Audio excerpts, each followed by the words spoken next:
Welcome back to my channel, and today we are talking rejected. We are talking given away. We are talking what it feels like to be adopted. If you haven't already subscribed to my channel, please subscribe down there, press that button and press the notification bell if you want to hear any more stories that are going to be coming out in the near future. Okay, so today we're going to be talking about adoption. Adoption is something that has kind of been it used to be swept under the carpet. But what I'm going to do is I'm going to share with you what happened when I was adopted. So I was adopted when I was 6 weeks old, and apparently the story is that the person that gave birth to me fell pregnant at a party. She was drunk, didn't know what had happened, and she then came home and her parents said, "You are not," bear in mind, this is 1971, and the place that she lived didn't even have a pub in the village where she lived in Scotland. So her parents sent her away to a mother and baby home in Partick, which is in the west end of Glasgow, and she stayed there until it was ready to give birth to me, and then off she went and she gave birth. And she literally, from her point of view, must have been really tough because she had to wheel me along, the little containers that you get for the babies, the little plastic things that you lay your baby in. And she had to wheel me along and leave me in the nursery and walk out the hospital. So from that point of view, it must have been really hard. I remember getting told that I was adopted when I was probably about 7 or 8, and I remember I was doing the dishes, I was drying the dishes, and I just remember getting told, "You were adopted." And at first, obviously at that age, you just say, oh right. And I remember saying, "Did my mum not want me?" Everything in my house was really sort of secretive. Nothing was ever really discussed. Obviously, I was 8 years old. I was told that this was the case, and it was really hard. At that point, you're too young to really fully understand it. That's what people say, but I don't think that's the case, because what happened was I started to become really angry. I started to become really rebellious and pushing, the boundaries. And obviously, as I started to get into my teen years, the same thing. And it was this bit of, I remember every birthday, I would always take time out and I would sit and I would think, I wonder if my real mum's thinking about me. I wonder if my real mum is wondering, what I look like and who I am basically, and where I ended up. And I remember asking my parents, and this is, secretiveness is so bad. And I remember asking my parents at the time, and I remember saying, "Do you know anything about them?" And I mean, bear in mind, this is the 70s. A lot has changed now. Parents have to write reports. They have to fill in these things. It's like storybooks and stuff. But bear in mind, I didn't have any of that. So I remember asking my parents, what was it like? Like what happened? And they said they didn't know anything. I said, "Did you know anything about my dad?" "No, we didn't know anything." And what made it really hard was I grew up really, because I felt that things were taken away from me and weren't revealed to me, I went looking. So I had a file that was named after me. And when they had gone out one night, I remember sneaking in and looking through there's like adoption certificate from Paisley and stuff like that, the official stuff. And in it was a letter that the person that had given birth to me actually wrote. So I was holding this letter, and this letter was written by the person that actually had me in her tummy. And that was really weird, because it's like you're looking at her writing, you're looking at the fact that she once would have held this envelope, and and just saying to my mum and dad that thank you for keeping Isabel, and Isabel ended up being my middle name. And yeah, so the fact that she had named me after a nurse that had been really kind to her when she was having to go through all this, and her name was Isabel, so hence that's the name she named me. And the fact is that actually was my adopted mum's first name. So she didn't name me Isabel, but gave me that middle name. But that's also my adopted mum's middle name, so it's really complicated.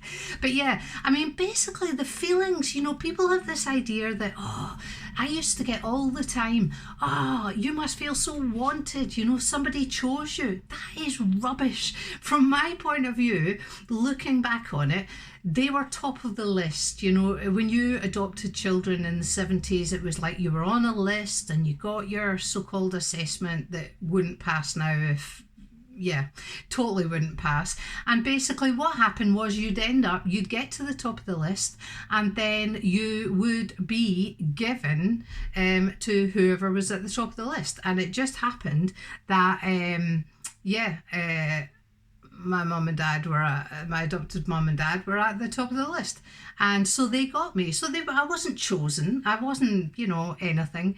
Anyway, I also have a brother that is adopted that was older than me, and he was really disruptive, really like bullying, and just he like abused me physically, emotionally, sexually.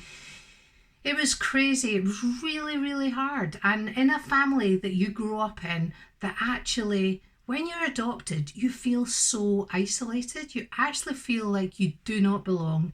You feel like you are very much on the outer. I remember when I first started going to church, and the thing that really appealed to me about church was the fact that it was a family, and it was like I finally felt like I'd found my home. And that is why through thick and thin I kind of always grabbed hold of, and really grabbed hold of the fact that God loves me, God wants to know me. And I'm going to go into that in another video, but basically there was always this bit of wanting, you were living in a fairy tale, although it was hell. Okay, you're living in an abusive situation, there's no communication. I never got I love you, I never got how are you feeling, how are you doing. It was like everybody lived in separate rooms. It was very, very lonely. And so people have this idea that actually you never belonged, you never fitted in, and you always hoped in this fairy tale that your real mum or the person that gave birth to you would come and rescue you and would come and take you out of that situation. And that is really, really hard to live with, that doesn't matter whatever situation you're in, you always feel on your own. And that does create a real independence. It creates a real, I can do this, I am strong, I will survive. Because in a sense, where you're living in the environment that I was living in, it was very lonely, there was no communication, no help, and pretty much I grew up leaning on television programs because I didn't read. So I could read, but I didn't read. And it was very much like living in a prison. And so those chains do follow you in to older life. It means the way you react to things, the way that you respond, the everything about it is just so unempowering, and it feels like your choices are taken away. It's really, really hard. So I just wanted to come on, I just wanted to share with you that glimpse of actually it's not all sweetness and light for people that are adopted, and it's not all happy ever after. And when I eventually did meet my natural mother, who had moved down to England, and I had half sisters, and the thing was they had kept them. She had kept them. And actually, you have this, you know, I used to watch TV programs and I used to think, I wish that was my mum. And, you know, I would hold on to certain things if they were sympathetic, if they were loving, if they were caring, if they showed real empathy and things like that. And that is, you then meet the person that was really scary as well. I remember going along knowing that the next time I get off this train, I am going to be looking at the person that gave birth to me, and she is really looks very like me. And so that was like really, really weird, I'm not going to lie.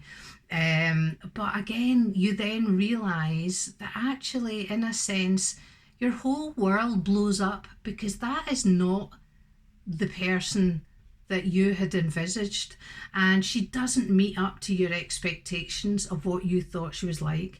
And actually, in my case, I didn't really like who she was, and so that's really, really hard to have lived your whole life expecting and wanting this motherly figure to love you and care about you, etc., and to have these things that you hold dear to you, and they aren't there.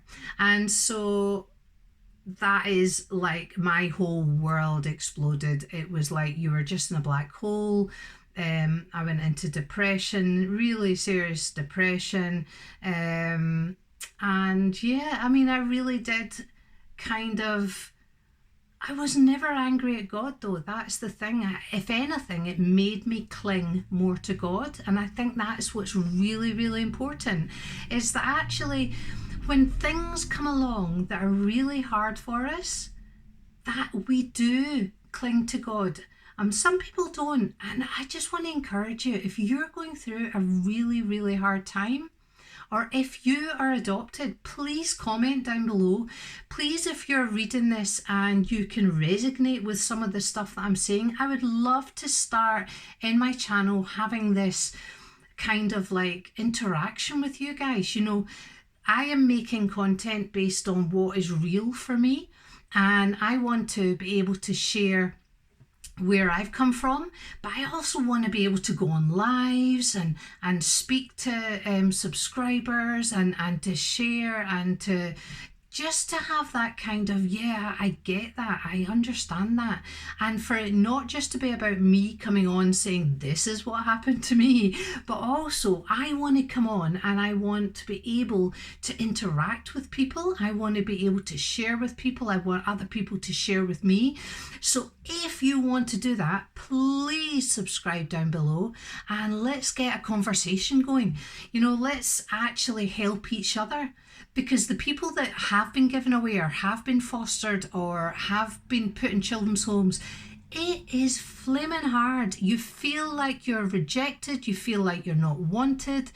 And, you know, this myth of happy ever after, yes, that might happen in the nice home, nice holidays, the whole shebang. But actually, at the end of the day, when you reach deep down inside yourself, there is pieces of unanswered questions. There are bits of you in your soul that are just missing because you were adopted. And so in the next video, I am going to look at just how God helped me in that situation, how God was able to reach inside, go back, press the reset button and totally heal me of these things. So if you want to come along and see what that looks like, then as I say, subscribe, hit the notification bell, and that will tell you the next time I upload videos. I've said that I'll upload on a Sunday, but actually I am going to chuck this on because I really feel in my heart that it's the right thing to do, and I just want to get this out there. And I just want to say that if you also are a person that was given away or adopted, or actually you just feel like your parents never wanted you, It sucks, man. It sucks so bad and it hurts so bad. But there is a God that can come and help you and listen to you and actually heal you. I never thought I would actually feel differently than this longing, this aching, this it's got to be a human, it's got to be a physical person. God is that person for me. So watch out for my next video. It'll be coming soon. Take care, guys. And remember, comment down below. I want to hear what you guys have got to say. I want to hear your experiences. So please like and subscribe and share. Share this video with people that you might know that are adopted. Take care, guys. Loads of love. Bye.